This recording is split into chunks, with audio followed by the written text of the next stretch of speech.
उड़ जा काले कावा तेरे मुंह विच खंड पावा, ले जा तू संदेशा मेरा मैं सदके जावा।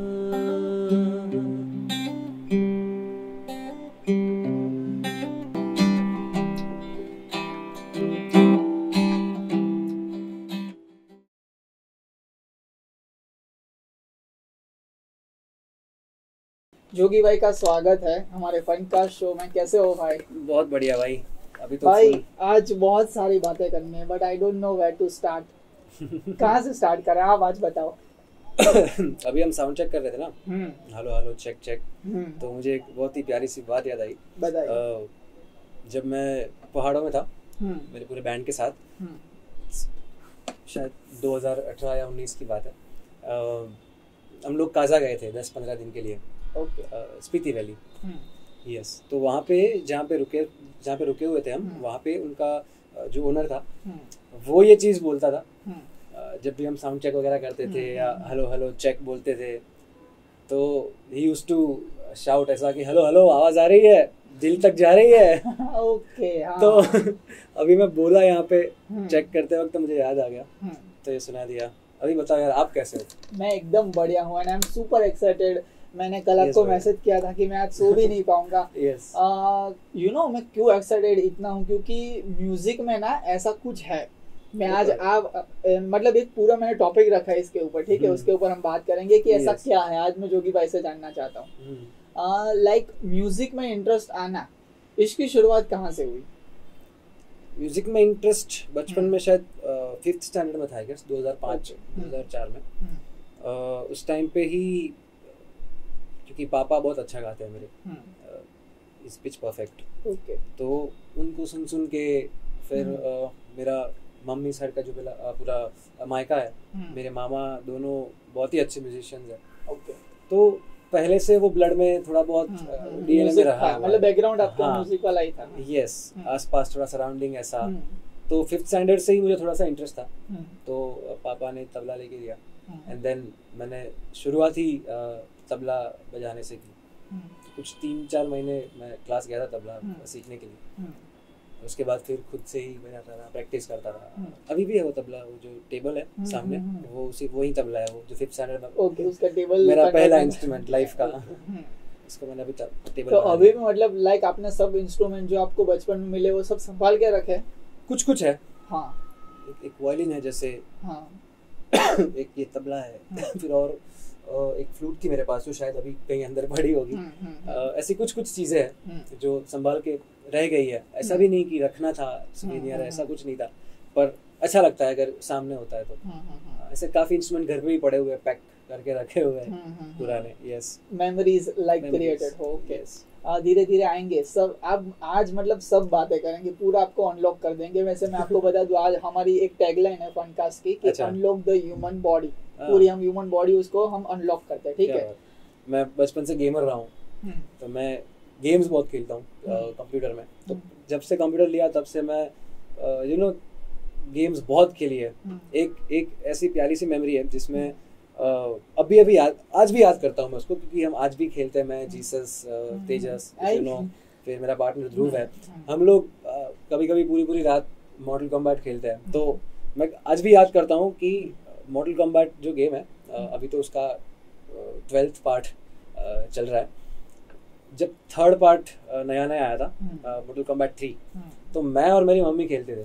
ओह अच्छा। हाँ, मम्मी भी एकदम हार्डकोर गेमर है आपकी? मम्मी मेरे साथ में खेलती थी और बहुत मजा आता था। मतलब वो गेम ऐसी थी कि कभी कभी तो फुल स्क्रीन भी नहीं होती थी, डिस्प्ले बीच में छोटी सी स्क्रीन आ रही है, उसमें खेल रहे हैं हम लोग। और मेरी मम्मी मेरे को रेडन से धोती थी भाई।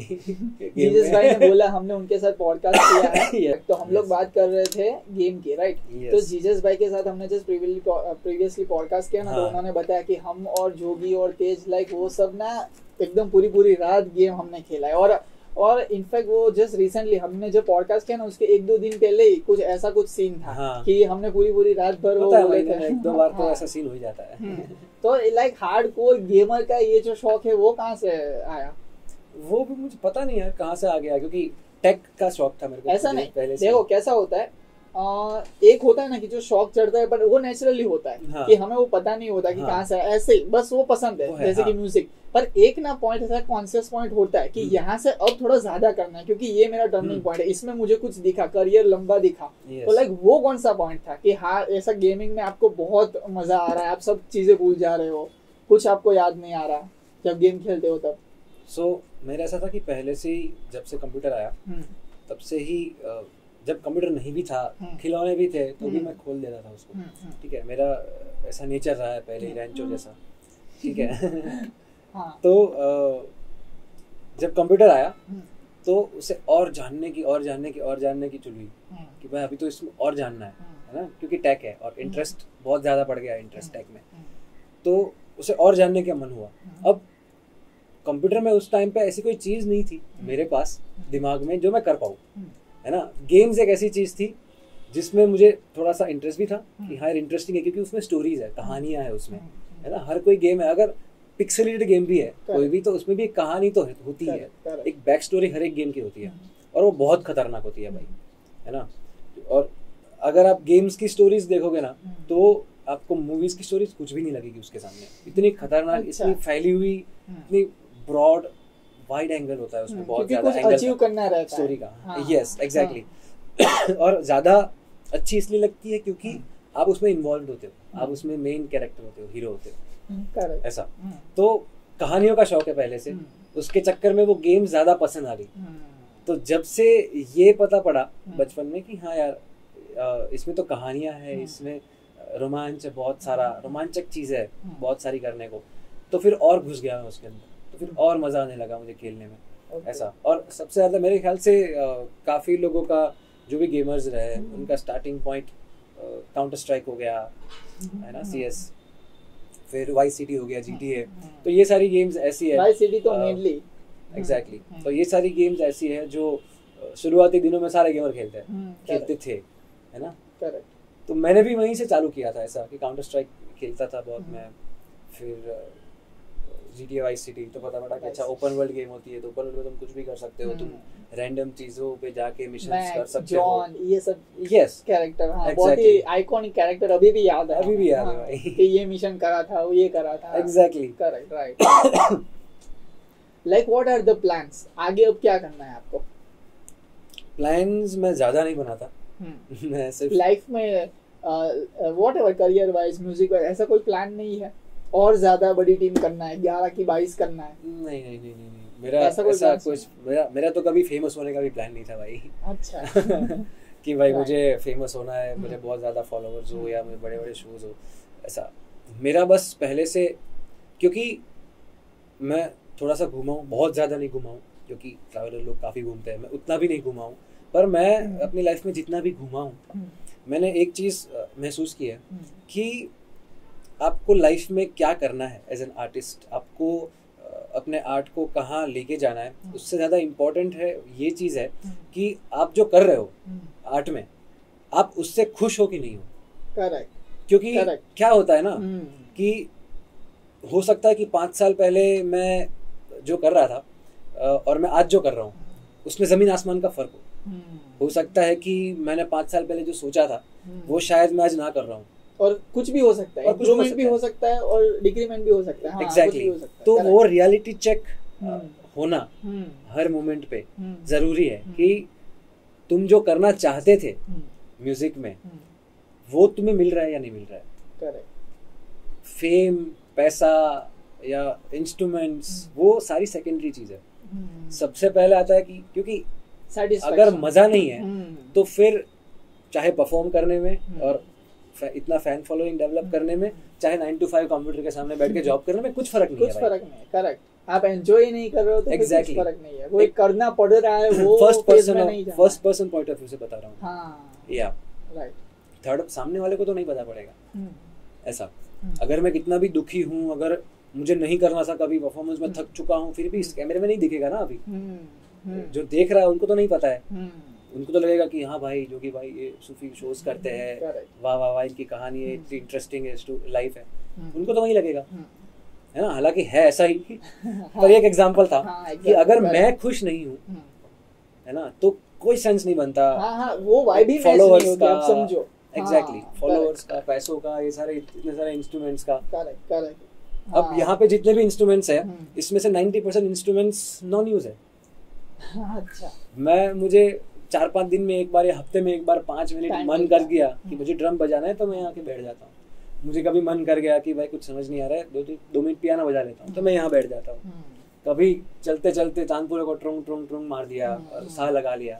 करते हैं हम तो हमारा एक लाइव टॉक्स ना, एक सेगमेंट है लास्ट में, फिर कुछ एक इंस्ट्रूमेंट के 2 इंस्ट्रूमेंट हमको बजा के दिखा, थोड़ा घूमेंगे हम। हाँ वही। एक क्वेश्चन के बाद हम लोग लेते हैं। मुझे एक क्वेश्चन ऐसा है कि लाइक क्यों सूफी, क्यों कोई और नहीं? सिंगिंग लाइक नॉर्मली जो हम लोग बॉलीवुड के वो वगैरह लेते हैं, तो वो हम सॉन्ग्स क्यों नहीं बॉलीवुड के? ऐसा मैं क्यों नहीं लेता? मैं गाता हूँ यार, अच्छा, मैं गाता सब हूँ। हाँ, पर मेरा जो एक सूफी सेगमेंट है वो 2 साल फिगर आउट करने के बाद, टेक्सचर बनाने के बाद, खुद का डेवलप करने के बाद, क्योंकि मुझे जब से इंटरेस्ट पड़ा सूफी सुनने में, उनके एक एक वर्ड के मीनिंग जब पता पड़े, उनके लाइंस पता पड़ी जब, और इतने सालों पहले, 500 साल 700 साल पहले की कवालियाँ इतनी शानदार लिखी हुई तब की, जब ऐसे आई दिल तक पहुंची। हाँ, वो छू जाती है क्योंकि लफ्ज ऐसे होते हैं। यस। तो तब से लेके ऐसा था कि हाँ यार, ये जो संगीत है वो मुझे करना है ना, ये प्रेजेंट करना है, लोगों को दिखाना है, ये चीज देनी है लोगों को आगे। और ऑथेंटिक वे में कोई कर नहीं रहा आजकल, सब फ्यूजन कर रहा है, वो भी अच्छा ही है, कोई बुरी बात नहीं है। What are the difference authentic and fusion? Fusion में जैसे अपने रिनाउंड जो भी फिलहाल अभी इंडिया के आर्टिस्ट है सूफी में, सागर भाटिया है, बिस्मिल भाई है, ये सारे जो लोग हैं, वो लोग जो कर रहे हैं वो फ्यूजन है basically. That is not 100% traditional authentic Sufi, क्योंकि उसमें ड्रम्स है, मॉडर्न इंस्ट्रूमेंट्स है बेसिकली, इलेक्ट्रिक गिटार वगैरह, and lot of like keyboards and background stuff, काफ़ी कुछ है इलेक्ट्रॉनिक, जो कि डेफिनेटली अच्छा है, क्योंकि वो फ्यूजन भी एक अपने आप में एक अलग जॉनर है ना, तो बुरी तो कोई चीज़ नहीं होती। और ऑथेंटिक ट्रेडिशनल स्टाइल वो है जो कव्वाल लोग जो पहले बैठते थे, जो इतने सालों से, हज़ारों सालों से, 700-800 सालों से बैठते आ रहे हैं, है ना, नुसरत साहब जैसे बैठते थे उस्ताद जी, जिसमें बहुत ही मिनिमल इंस्ट्रूमेंट्स होते हैं, which are like tabla, harmonium और मैंडोलिन हो गया, हम कभी कभी गिटार यूज़ करते हैं।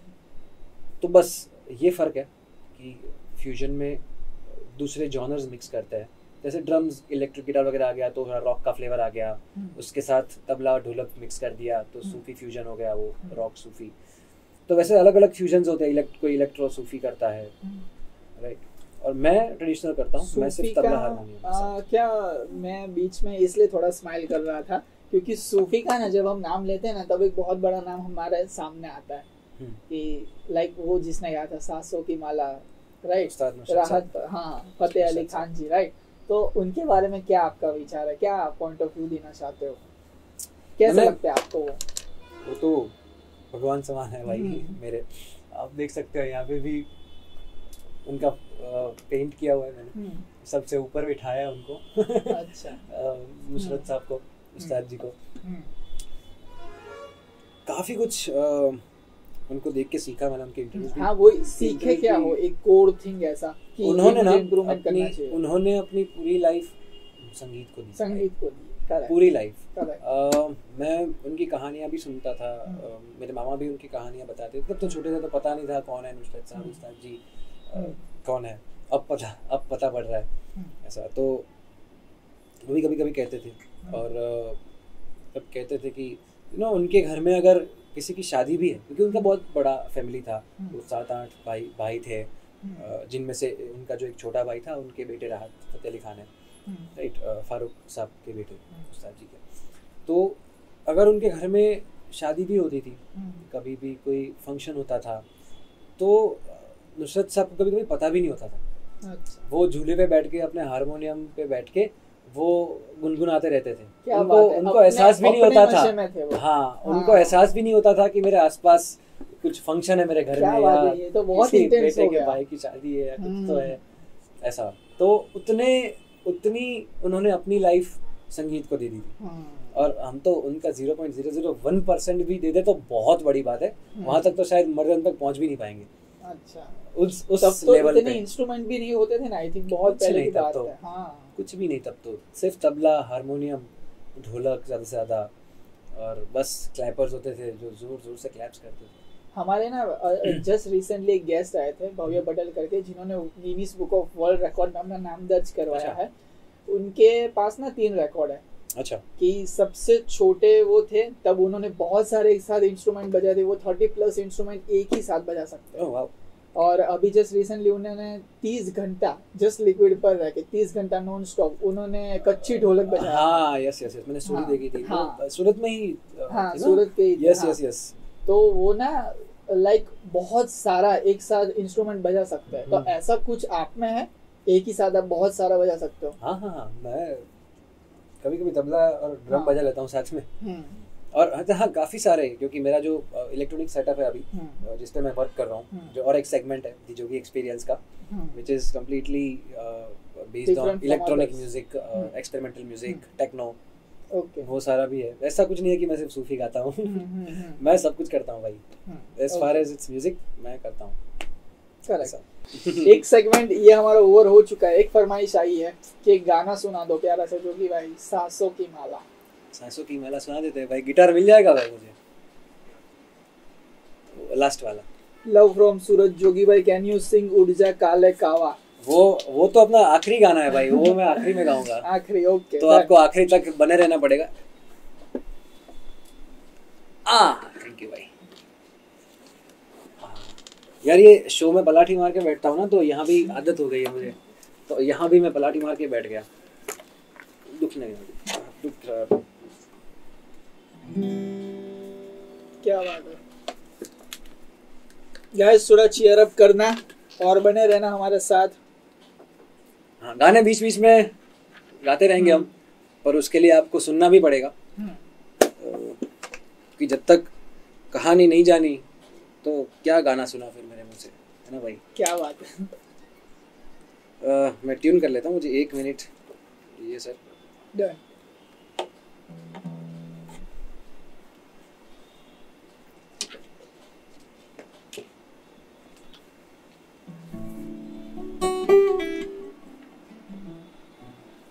बहुत टाइम से गिटार नहीं बजाया भाई मैंने। ऐसा है? हाँ, मतलब काफी टाइम हो गया। इससे पहले भी जो लास्ट पॉडकास्ट मैंने किया था उसमें बजाया था बस।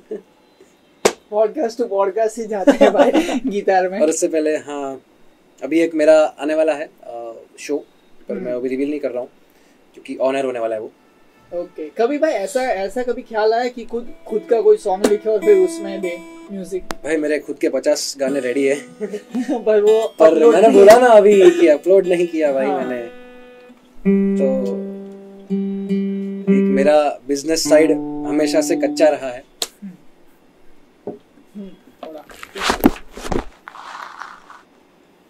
सॉरी गाइस, थोड़ा भावनाओं में बह गया मैं, माफ करिएगा। गिटार के साथ थोड़े मेरे भी तार हिले हुए हैं अभी।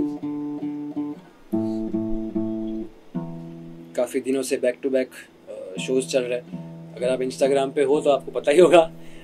स्टोरीज काले कावा हम लास्ट में लेंगे, लास्ट में।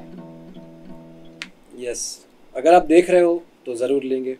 अभी सांसों की माला करते हैं अभी। Yes, people's choice.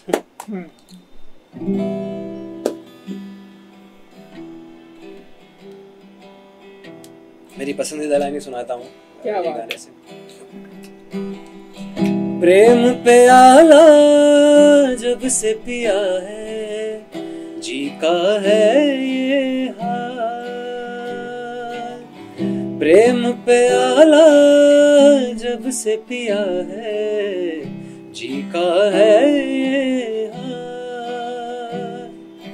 मैं तुझको तू मुझको चाहे, गैरों का क्या काम। सांसों की माला पे सिमरूं मैं पी का नाम, पी का नाम।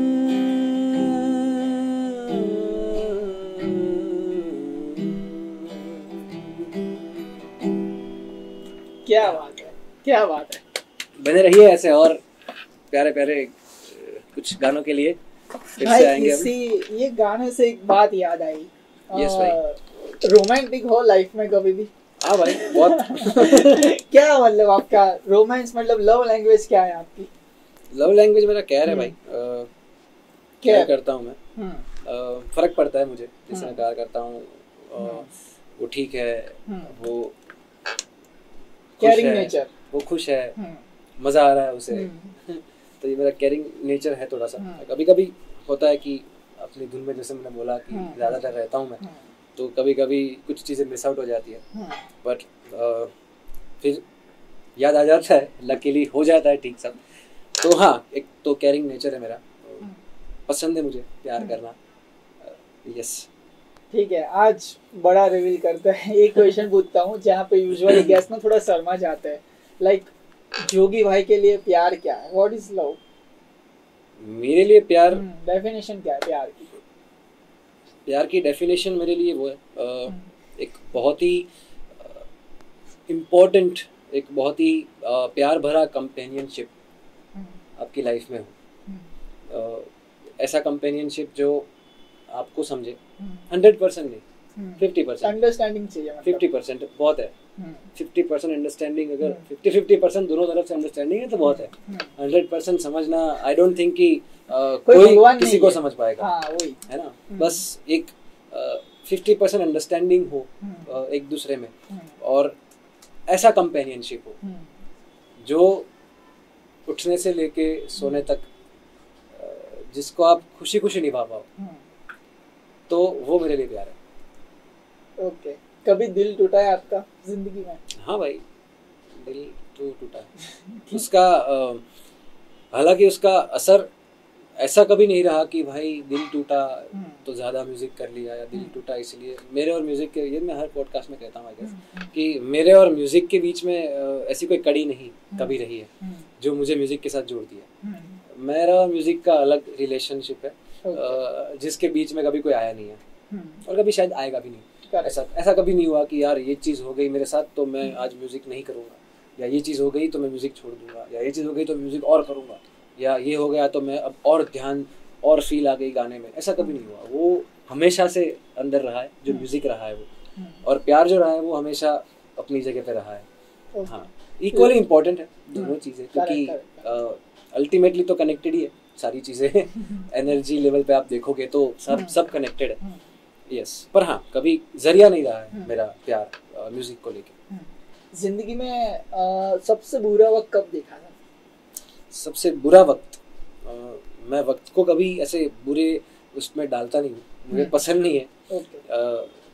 उस टाइम पे कभी कभी ऐसा होता है कि यार ये क्या हो गया, पर अदर देन दैट मैंने कभी भी किसी भी अपने लाइफ के जर्नी के कोई भी स्टॉप को बुरे वक्त में कंसिडर नहीं किया। ऑलवेज एक जर्नी के रूप में कंसिडर किया। हाँ, कभी कभी वो जर्नी ऐसा लगता है कि भाई कभी जर्नी बोरिंग हो गई, कभी इरिटेशन हो गया, कभी थकान हो गई, और वो तो शायद सबको होती है। तो फिजिकल चीज़ है, कुछ मेंटल चीज़ है। कभी आप दिमाग से थकते हो, कभी आप शरीर से थक जाते हो काम करके, मेहनत करके। तो वैसी सिचुएशन हुई है। Other than that low phase, मतलब जिसे बोलते हैं कि टेम्पररी फेज। जैसे मैं जैसे गोवा का एक हुआ था कि बहुत ही कम पैसे लेके मैं निकल गया था, और फिर वहाँ पे सब सीन हो गए थे, और एक असमंजस, एक कंफ्यूजन में था मैं कि अब क्या करूँ क्या नहीं करूँ। यू नो, वो एक फेज था जब डिसीजन का टाइम था कि यार क्या डिसीजन लूँ मैं। थोड़े उलझा हुआ था थोड़ा, पर उस टाइम पे भी ऐसा था कि म्यूजिक ने संभाल लिया मुझे। अच्छा। तो ऐसा कभी भी ऐसा फेज आया भी हुआ है, क्योंकि मैं आफ्टर कंप्लीटिंग डिप्लोमा इंजीनियरिंग क्या बात है भाई, समझ में नहीं आ रहा है आपको। अगर आप स्कूल में हो, कॉलेज में हो, 10th 11th कर रहे हो, 12th कर रहे हो, और अगर आप कंफ्यूज हो कि आपको क्या करना है, नहीं समझ में आ रहा है, तो आप कॉलेज करो पहले, तो है ना, आप इंजीनियरिंग करो पहले, तो आपको सब समझ में आ जाएगा भाई। सबसे अच्छा फेज कौन सा आता है अभी का है जिंदगी में, एकदम ही अच्छा, लग्जरियस जिसे बोलते हैं, खुश एकदम? 24 घंटे मैं बता दिया मोस्ट ऑफ द टाइम 24 घंटे खुश होता हूँ। अच्छा, अगर मैं थकान कोई ऐसी निकाल चीज दूं, नहीं है कि आपको थोड़ी उदास करती है? कुछ कुछ चीजें, जैसे मैं एक चीज बताता हूँ जो कि परफॉर्मेंस रिलेटेड है। हाँ, मेरी प्रोफेशनल ज्यादा होती है। हाँ, जो मुझे उदास करती है, वैसे उदास उतना नहीं करती, बट हाँ बाकी सब चीजों से थोड़ा सा अलग करती है उस चीज को। वो चीज वो है कि जब ऑडियंस सामने होता है, और अब रोज अलग अलग ऑडियंस होता है, ठीक है, हर टाइम पे सुनने वाला ऑडियंस नहीं होता है, तो सारे लिसनर्स नहीं होते, और लिसनर्स बनना बहुत ही मुश्किल का काम है भाई। करेक्ट, यस, मैंने बहुत सारे लोगों के पास से सीखा है। यस, और मैं ये मानता हूँ कि एक अच्छा आर्टिस्ट बनने से ज्यादा मुश्किल काम है अच्छा लिसनर बनना, क्योंकि उसमें तुम्हें कुछ करना नहीं है, तुम्हें सिर्फ सुनना है। और जब तुम सिर्फ सुनते हो, जब तुम सिर्फ एक चीज करते हो कोई, तो तुम मेडिटेशन कर रहे हो। करेक्ट, और वो करना ज्यादा मुश्किल है। तो जब अब कुछ कुछ कवालियाँ ऐसी है जो हमें पसंद है as an artist, as a musicians हमको पसंद है। बहुत प्यारी प्यारी सी 1-1 घंटे की 1.5 घंटे की कवालियाँ है, 45 मिनट्स की कवालियाँ है, और वो सारी चीज़ें, वो सारे वर्डिंग्स इतने प्यारे हैं। पर एक बुरी चीज़ वो लगती है कि यार हम हर जगह पे वो गा नहीं पाते, क्योंकि लोगों को वो सुनना नहीं है, क्योंकि लोगों ने कहीं सुना नहीं है वो। हाँ, लोग अगर वो चीज़ सुनेंगे 10-15 बार, एक बार पेशेंस से उनका मतलब, उसका मतलब देखेंगे, तो शायद उनको समझ में आएगा कि वो भाई कितनी खतरनाक लाइंस है। कभी वो टेस्ट ही नहीं किया है। हाँ, और बुरा भी नहीं है भाई, सबका अपना टेस्ट है ना, तो कोई लिसनर खराब नहीं होता भाई, तो सबका अपना टेस्ट है, और अब उसके हिसाब से लोग सुनते हैं, है ना। तो वो एक चीज़ कभी कभी बुरी लगती है कि यार अच्छी चीज़ जो है वो हम सर्व नहीं कर पाते। क्यों? क्योंकि पता है कि सामने वाला सुन नहीं पाएगा, या सामने वाले को मज़ा नहीं आएगा। और मेरी रिस्पॉन्सिबिलिटी है, अगर मैं पैसे लेके बैठा हूँ स्टेज पे, तो सामने वाले को मज़ा आए, ऐसा है। तो उसके चक्कर में मैं 100% जो मुझे पसंद है वो चीज़ मैं 100% नहीं दे सकता हूँ। मुझे स्पून फीड करना ही पड़ेगा, मुझे वो चीज़ भी देनी ही पड़ेगी जिसके लिए उन्होंने मुझे बुक किया है, जिनके लिए उन्होंने मुझे वहाँ बिठाया है, इतनी मेहनत करके। एक मीत सावलिया भाई का बहुत ही अरे मीत भाई, sir you are inspiring for me. आपसे सीखा है जो म्यूजिक में आता है वो। You come to Podar international school to teach music. Yes भाई, मैंने पढ़ा है। आप गए थे मतलब? हाँ, 1 साल पढ़ा है मैंने पोदार इंटरनेशनल में, और ग्लोबल इंडियन इंटरनेशनल में भी 1 साल पढ़ा है। हमारे लिए तो जयदीप सर है। जयदीप सर भाई, जिनको नहीं पता मेरा नाम जयदीप है, भूल जाना इसके बाद वापिस से। Okay, thank you so much भाई। वो भी खतरनाक फेज था भाई मेरा, जब मैं म्यूजिक पढ़ाता था 2 स्कूल्स में। अच्छा, उसके साथ साथ, हाँ टीचर था भाई, क्या बात है। उसके साथ साथ मैं फैक्ट्री में काम भी करता था, लेथ मशीन पे, डैड की फैक्ट्री पे, घर की फैक्ट्री पे। बड़ी लंबी जर्नी रही है मतलब। हाँ, तो ऐसे काले काले हाथ, फुल ऑयल वाले, और वो सब फटाफट धो के फैक्ट्री में ही कपड़े वपड़े बदल के स्कूल पढ़ाने के लिए, फिर वापस स्कूल से आने के बाद वापस मजदूरी करो, फिर रात को घर जाके स्टूडियो में गाने बनाओ जीसस के साथ। स्पिरिचुअल में लाइक आप विश्वास रखते हो, भगवान को मानते हो? मैं एनर्जी में मानता हूँ, डेफिनेटली भगवान में भी मानता हूँ, पर सबसे ज्यादा बिलीव मैं एनर्जी में करता हूँ, क्योंकि ultimately everything is made of energy.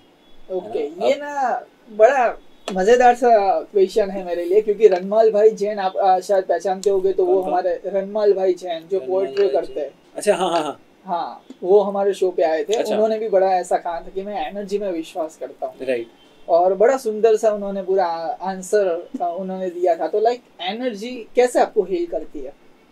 Energy heal नहीं करती भाई। हाँ। देखो एनर्जी का ऐसा है, अब सूक्ष्म जीव, do you know, micro bodies जिसे हम बोलते हैं, है ना।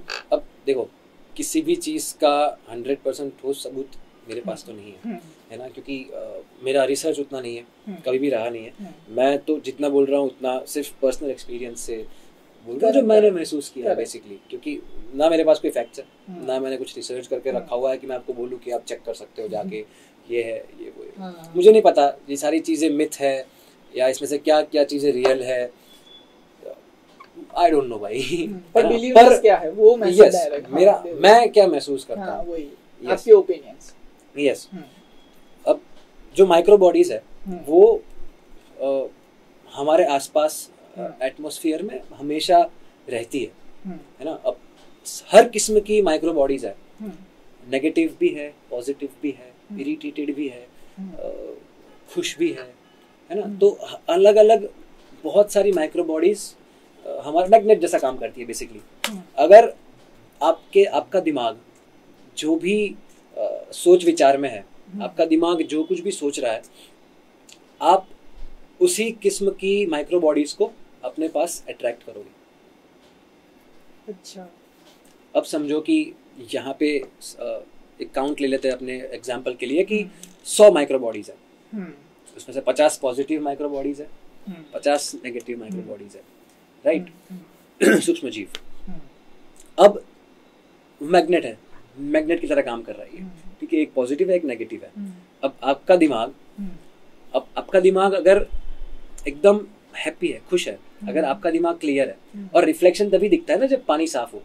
आपने वो मूवी देखी होगी ना, कुंफू पैंडा, फर्स्ट पार्ट, उसमें उगवे जो होते हैं टर्टल, वो समझाता है पैंडा को डंडी लगा के पानी में, यू नो कि कुछ दिख रहा है तुम्हें।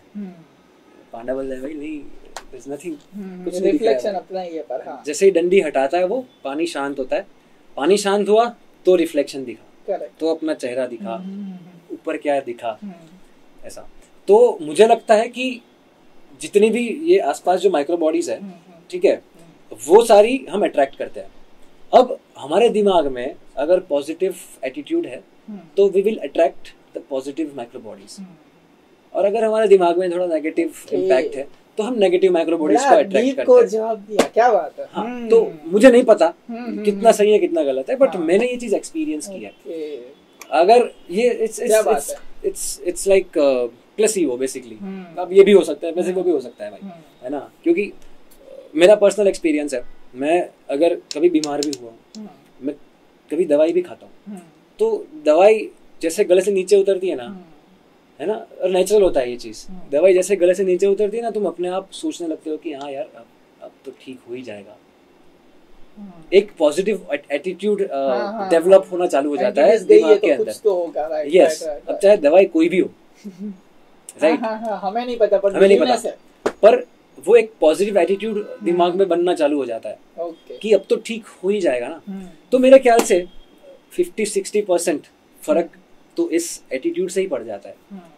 बाकी 40% डेफिनेटली जो भी कंपोनेंट्स होते हैं दवाई में वो काम करते हैं, जो भी एंटीबायोटिक्स होते हैं, सप्लीमेंट्स, जैसा सोचते हैं वैसा वो इंसान बन जाता है, वो कहते हैं ना। हाँ हाँ, वही है ना। तो अब बुरे आम है तो ये काम भी खराब हो ही जाएगा, ऐसा। करेक्ट। अब हम रैपिड फायर राउंड लेंगे, ठीक है।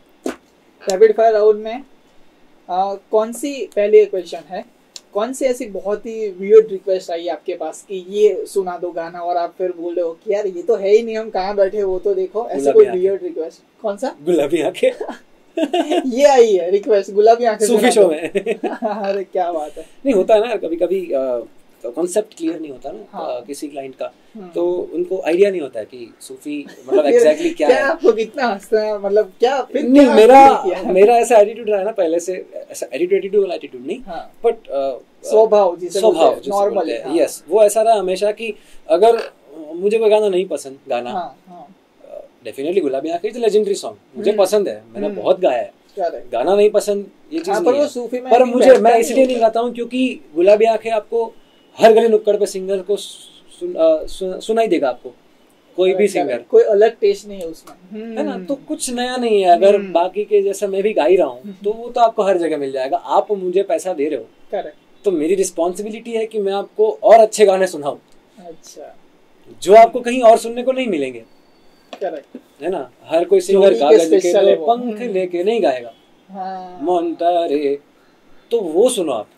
गुलाबी आंखें आप किसी और से सुन लेना। यहाँ से भाई याद आया, आपको कच्चा घड़ा कैसा लगता है? राजवीर भाई ने गाया है। कौन सा? एक कच्चा घड़ा। नहीं सुना मैंने। नहीं गाया? अरे नहीं सुना, सुना तक नहीं है। नहीं सुना भी नहीं है मैंने। बहुत बहुत मतलब अच्छा वो सॉन्ग है, आप सुनना, रागिर भाई ने गाया, बहुत मतलब अच्छा सॉन्ग है, कच्चा खड़ा नाम है सॉन्ग। अच्छा, सेकंड क्वेश्चन ऐसा, what's your ultimate dream in your life? क्या करके जाना है एकदम ही, मतलब मुझे कुछ करके नहीं जाना भाई। अच्छा, मुझे कुछ ऐसा नहीं है कि भाई मुझे कुछ धाड़ मारनी है, कुछ बड़ा करके जाना है। ऐसा नहीं है कि लोग मुझे याद करें, लंदन में बहुत बड़ा शो भाई मैं मर जाऊं ना, हाँ, उसके नेक्स्ट मोमेंट से भी लोग मुझे याद नहीं रखे ना भाई, मेरे को कोई टेंशन नहीं है। क्या बात है क्या जरूरत है भाई। हाँ। मुझे नहीं समझ, मुझे सच में समझ में नहीं आता भाई कि मरने के बाद तुम्हें क्यों फर्क पड़ता है कि तुमको लोग याद रखेंगे या नहीं रखेंगे। हाँ, और नहीं रखते। मैंने ना जाकिर खान भाई को मैं बहुत मतलब एल्डर ब्रदर की तरह देखता हूँ, बहुत फॉलो करता हूँ। हाँ, तो उन्होंने बोला था कि शायद मैं भी कह दूं ना, जाकिर भाई खान भाई भी कह देना कि मुझे याद रखो, तो भी लोग नहीं रखेंगे, और नहीं रखते। कितने आए कितने गए, कौन हो आप, और क्यों याद रखे, क्यों याद रखे भाई। हाँ। अभी देखो, आज मैं हूँ, हाँ, आज मैं सूफी गा रहा हूँ गुजरात में, ठीक है। अगर मैं कल नहीं हूँ तो कोई और गा रहा होगा भाई, तुम उनको याद रखो ना। तुमको जो गए हैं उनको क्यों याद करना है, जो अभी है जिंदा तुम उन पे फोकस करो ना, प्रेजेंट मोमेंट। हाँ, हाँ, अच्छी बात है कि तुम अभी भी पुराने गाने सुन रहे हो, वो तुम इसलिए सुन रहे हो क्योंकि तुमको गाने पसंद है, तुम उसलिए नहीं सुन रहे हो तुम क्योंकि तुमको उनको याद रखना है ना, क्योंकि उनको उन्होंने गाने ऐसे दिए तुमको पसंद आए, इसलिए तुम सुन रहे हो, है ना। तो अगर मैं कुछ ऐसा काम कर रहा हूँ जो लोगों को पसंद आएगा और लोगों को 100 साल तक पसंद आएगा आगे के, तो लोग मुझे याद रखेंगे, और नहीं रखेंगे तो भी मैं नहीं चाहता हूँ कि रखे भाई। बिंदास भूल जाओ भाई, कोई टेंशन नहीं है। What is that one wish you complete before 2025 ends? वैसे आई थिंक कोई नहीं होगी, ये आंसर से शादी हो रही है भाई मेरी। अच्छा, शादी हो रही है मेरी। वो विश थी आपकी? विश नहीं थी भाई। ये ऐसे ही रिवील कर दिया, ये आ गया भाई। ये शादी हो रही, कांग्रेचुलेशन। सही टाइम पे सही जगह पे था भाई, थैंक यू सो मच। बहुत ही प्यारी सी लड़की मिल गई भाई मुझे, सही टाइम पे सही जगह पे। तो हाँ, ये विश नहीं थी पर ये हो गया, अचानक से ही हो गया। अच्छा, कभी करनी थी, ऐसा कोई प्लान था कि शादी करनी है?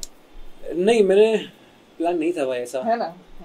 अपोजिट प्लान था भाई कि शादी नहीं करनी है। पर अभी तो खुश हूँ भाई, बहुत खुश हूँ कि हो रही है। ओके, 1.5 महीने में ही हो रही है भाई।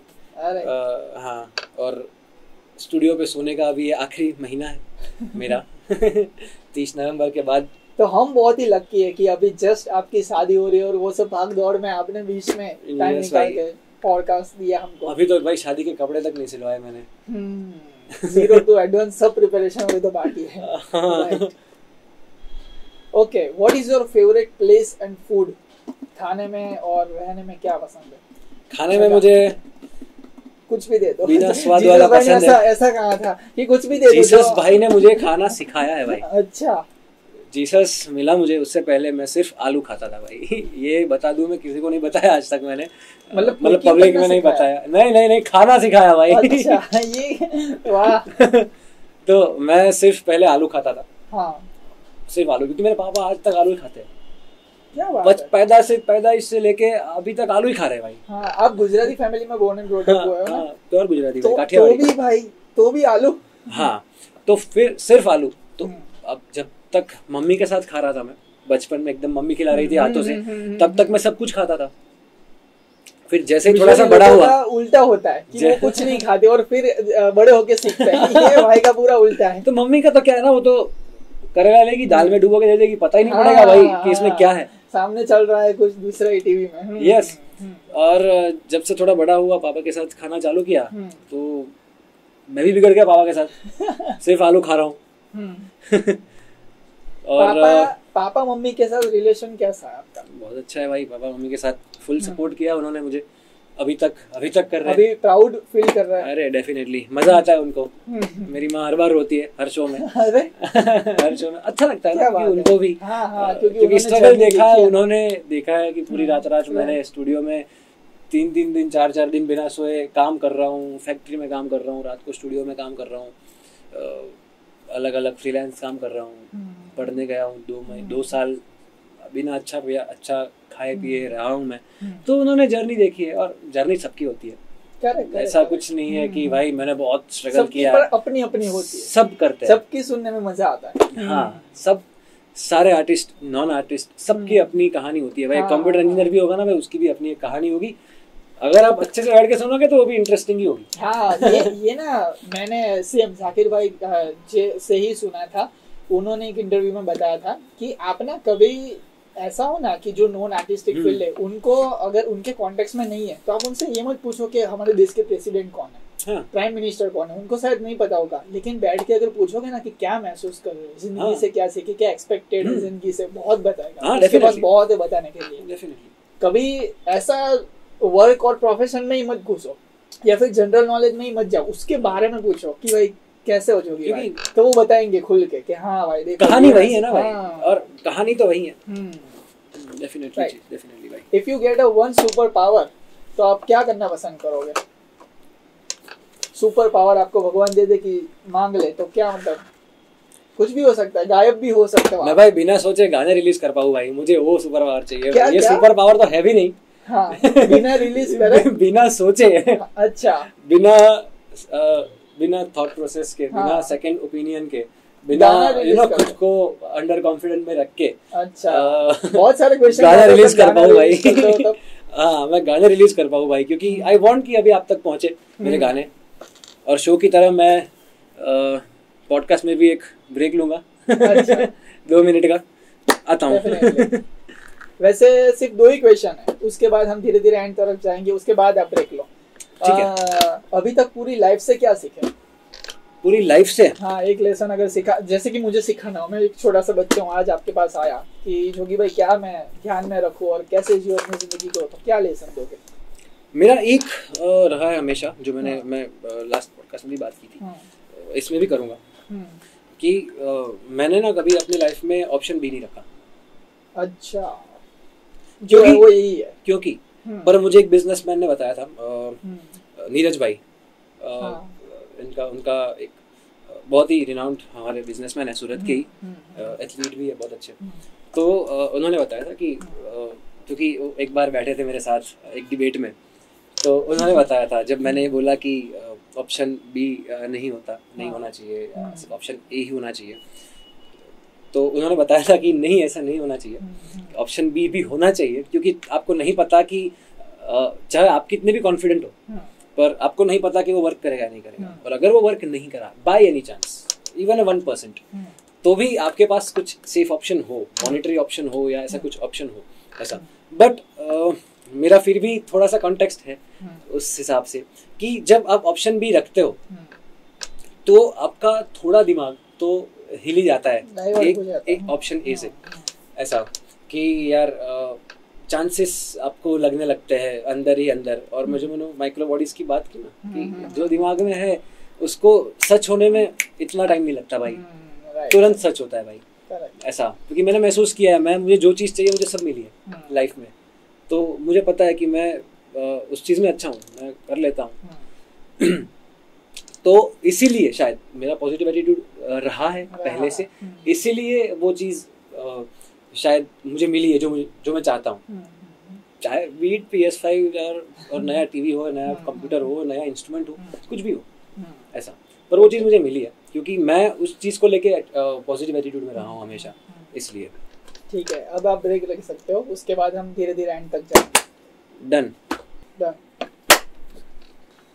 ओके, जोगी भाई, लास्ट में एक सवाल है, एक ही ये लास्ट हम पूछेंगे कि मैनिफेस्टिंग में कभी आप बिलीव रखते हो? हाँ भाई, मैं भी वही बोला ना कि मैं बहुत ज़्यादा मैनिफेस्ट करता हूँ चीज़ें। अच्छा। और अच्छे से मैनिफेस्ट करता हूँ क्योंकि मेरा पॉजिटिव एटीट्यूड रहा है। अगर मुझे कुछ दिमाग में, और हर महीने ना मेरा कुछ दिमाग में आता है चिल, हर महीने की हर महीने कुछ चिल उठती है मुझे नया लेने की, बड़ी चीज़। अच्छा। हाँ, ऐसा कि कभी मन कर गया कि यार PS5 लेना है, कभी मन कर गया कि यार ये इंस्ट्रूमेंट लेना है, कभी मन कर गया कि यार एक टीवी ले लेता हूँ, कभी मन कर गया कि भाई ट्रैवलिंग में गेम खेलने के लिए क्या करूँ, भाई एक स्टीम डेक ले लेता हूँ। तो ऐसे चुल उठती है। अभी रिसेंटली मैंने सोचा कि भाई एनिमेशन करना है, आईपैड ले लेता हूँ। तो हर बार ऐसी चुल उठती है। और चाहे शॉपिंग हो, चाहे ऐसी खरीदी हो, कुछ भी, या कुछ शोज हो, या करियर का कोई स्टेप हो, या कोई कंपनी हो जो मुझे खोलनी हो, चालू करना हो, बिजनेस हो, तो मेरा वो एटीट्यूड रहा है पॉजिटिव कि मैं उसको बहुत ही इजीली मैनिफेस्ट कर लेता हूँ। अगर मुझे बुखार भी ठीक करना है तो वो भी कर लेता हूँ भाई मैं फटाफट से। तो मेरा मैनिफेस्टेशन इसीलिए तो अच्छा यही आई थिंक आपका एक सुपर पावर है, हाँ कह सकते हो, राइट? इसलिए तो मुझे अभी वो सुपर पावर चाहिए ना कि मैं बिना सोचे गाने रिलीज करूँ भाई क्योंकि ये वाला सुपर पावर तो है मेरे पास। Right right right. आज ना जोगी भाई जो हमें जो बच्चे देखने आए होंगे ना, हाँ। जैसे कि हमने बहुत सारे सवाल लिए, राइट? yes. तो वो मैं क्या सोच रहा हूँ कि वो सिंगिंग में जाना चाहते होंगे तो ये आपको देखने आए होंगे। तो यूजुअली क्या रहता है, जब हम इंडियन पेरेंट्स की क्या मेंटालिटी होती है कि जब हम कहते हैं ना कि हमको सिंगिंग में जाना है, सिंग करने व्हाटएवर, कि म्यूजिक इंडस्ट्री में जाना है, तो वो लोग ऐसा कहते हैं कि यार इसमें कोई करियर नहीं है, ज्यादा तो लंबा टिक नहीं पाएगा, क्योंकि यू नेवर नो, राइट? अभी आपके पास कोई रिजल्ट नहीं है दिखाने के लिए। yes. तो जिसको करना है ये एक्चुअली ये फील्ड में आना है, वो अपने पेरेंट्स को कैसा मनाए और वो कैसे स्टिक रहे अपने पैशन पे, वो एक मैसेज दे दो यंगस्टर्स के लिए आज। जीसस ने बताया था मेरे को, जीसस ये चीज़ बोलता था। अच्छा। शुरुआत में मतलब वो लोगों को बताता था और मैं सुनता था, लेकिन साथ में होता था। तो एक बहुत ही क्लियर सी चीज़ है कि दो ऑप्शन है, या तो आपके पास बहुत ज़्यादा पैसा है, या तो आपके पास बहुत ज़्यादा पैसा है, बहुत ज़्यादा बिजनेस है ना, एम्पायर खड़ा किया हुआ है मेहनत करके बाप दादा ने, तो आपके पास पैसा है, आप खर्च करो, आप स्टूडियो बनाओ, बड़ा आप कमाओ पैसा, है ना। अगर आपके पास पैसा नहीं है, हम वो कैटेगरी में तो यस अपने मिडिल क्लास लोग हैं भाई, है ना। और अगर आपके पास पैसे नहीं है तो आपके पास एक ही ऑप्शन बचता है, आप बाटा के चप्पल लो और घिसते रहो। क्या बात है, ये कैसे बात है ये जीसस बोलता है भाई। अच्छा। और ये चीज ऐसे दिमाग में है कि हाँ ये भाई सही बात है यार, है ना, मेहनत करो कि हाँ जब तक नहीं हो रहा है तब तक घिसते रहो उसको, ऐसा। तो अगर मॉम डैड नहीं मान रहे तो कुछ तो रीजन होगा कि वो नहीं मान रहे, है ना। अगर तुम कुछ ढंग का कर रहे हो, अगर तुम सही पाथ पे हो, तो क्यों नहीं मानेंगे। हाँ। अगर उनको दिख रहा है सामने उजाला, तो वो क्यों सोचेंगे कि अंधेरा है। करेक्ट। अगर उनको दिख ही नहीं रहा है कुछ, तो उनको अंधेरा ही लगेगा ना, सिंपल सी बात है। आई थिंक गलती उनकी भी नहीं है। हाँ। उनका जमाना अलग रहा है, तुम्हारा जमाना अलग है, जेनजीज का जमाना अलग है, उसके बाद भी कुछ आ गया ना, अभी कौन सी जनरेशन बहुत अलग है। हाँ एग्जैक्टली। तो उनको नहीं पता कि अभी दुनिया कैसे वर्क कर रही है, तो उनको समझाना नहीं पड़ेगा, उनको दिखाना पड़ेगा। हाँ हाँ, रिजल्ट दिखाना पड़ेगा, उनको दिखाना पड़ेगा कि तुम कर सकते हो, और अगर तुम कर सकते हो तो ही तुम दिखा पाओगे ना। आप पे कुछ दिखना चाहिए कि तुम सिर्फ बोल नहीं सकते कि भाई मुझे ये करना है, मैं ये कर दूंगा, मैं दुनिया बदल दूंगा। ऐसे नहीं बदलती दुनिया, ऐसे नहीं बदलती लोग नहीं बदलते। एग्जैक्टली। लोग के बात से इंस्पायर नहीं होते। एग्जैक्टली। अभी सोचो मैं क्या बोलूं कि मेरे फैन फॉलो है। इंडिया में कितनी पॉपुलेशन, 140 करोड़, मेरे 74,000 फॉलोअर्स है। कितने परसेंटेज हुए? 0.0001 होगा। मतलब सूरत का एक एरिया कतारगाम उतना भी नहीं है। हाँ, वही उतना भी नहीं है। समझ रहे हो? तो इतनी बड़ी दुनिया है ऐसा। तो अगर तुम में दम है, तुम दिखाओ, तुम दिखाओगे तो पेरेंट्स क्यों नहीं मानेंगे, और अगर फिर भी नहीं माने तो फिर बन जाओ रेबल। सिंपल सी बात है। तुम में गुदा होना चाहिए वो, फिर तुम उसका तोड़ निकाल पाओ, ऐसा। पूरी हमारी जो कॉन्वर्जेशन हुई ना, उससे मैं एक चीज आपसे सीखा कि आप ना बहुत ऐसे ग्राउंडेड लेवल के पर्सन हो, वर्क से स्टिक हो, ऑलवेज वर्क में ध्यान देते हो कि काम करना है, बाकी सब छोड़ो। और एक चीज सीखी कि विश्वास रखो, मैनिफेस्टिंग, वही डेफिनेटली कि सोच ले यहाँ पे हो गया ना। तो एक ना बहुत फेमस कोई मैं नाम भूल गया, एक तो नाम भूलने की मेरी बीमारी आती नहीं, वो है कि उन्होंने बोला था कि इस दुनिया में ना कुछ भी आप सोचते हो ना, तो पहली बार आपके दिमाग में होता है और दूसरी बार रियल लाइफ में होता है। हाँ। दो बार होता है कोई भी चीज। एक बार आप सोचते हो तो दिमाग में हो जाता है, और अगर दिमाग में हो गया तो हो गया, डन हो गया, वो आप कर ही लोगे। Definitely, right. ठीक है, ये हम यूजुअली सारे गेस्ट से पूछते हैं, पूरा पॉडकास्ट का एक्सपीरियंस कैसा रहा? बहुत ही प्यारा भाई। मैंने काफी सारी चीजें याद आ गई मुझे। हाँ। जो काफी नई थी, जो हाँ। लास्ट में कवर नहीं हुई थी 1-2 पॉडकास्ट में। तो काफी सारी पुरानी चीजें भी निकल के आई। मजा आ गया। बचपन, स्कूल भी याद आ गई मुझे। प्रवीण सर को याद कर लिया मैंने। काफी 2-3 ऐसे लोग थे जो जहन में आ गए, याद आ गए। मैं बात कर रहा था आपसे जो कि मजा आया, बहुत ही मजा आया। और कुछ चीजें होती है ना यार, जो तुम दिमाग तुम्हारा तुमको नहीं भूलता, पर जब तुम मुंह से निकालते हो तब तुम सुनते हो और फिर तुमको लगता है कि अच्छा यस, तब तुम पहली बार उस चीज को महसूस करते हो कि हाँ यार रियलिटी चेक अगेन। तो हाँ ऐसी काफी सारी चीजें हुई, मजा आया भाई। करेक्ट। जाने से पहले एक जो हमारी फरमाइश है उठ जा काले, वो सुना दीजिए। क्यों नहीं भाई, और माहौल बना देते हैं। डन।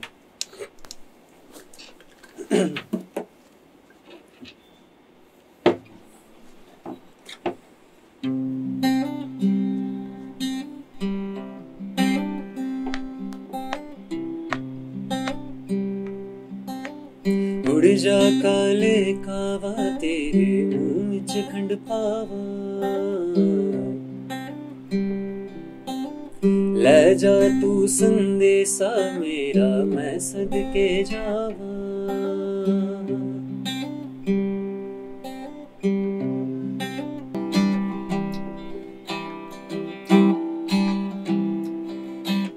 चम चम करता आया मौसम प्यार के गीतों का, रस्ते पे अखियां रस्ता देखे बिछड़े मीतों का, सारी सारी रात जगाए मुझको तेरी यादें, मेरे सारे गीत बने वे रे दिल की फरियादें। उधर आजा परदेसी कि तेरी मेरी एक जिंदगी, ओ घर आजा परदेसी कि तेरी मेरी एक जिंदगी, ओ घर आजा परदेसी कि तेरी मेरी एक जिंदगी।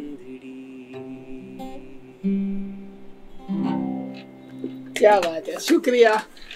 बहुत बहुत धन्यवाद आपका जोगी भाई। थैंक यू भाई, हमारे पॉडकास्ट को स्वीकार करने के लिए, इनविटेशन एक्सेप्ट करने के लिए। थैंक यू फॉर कमिंग भाई।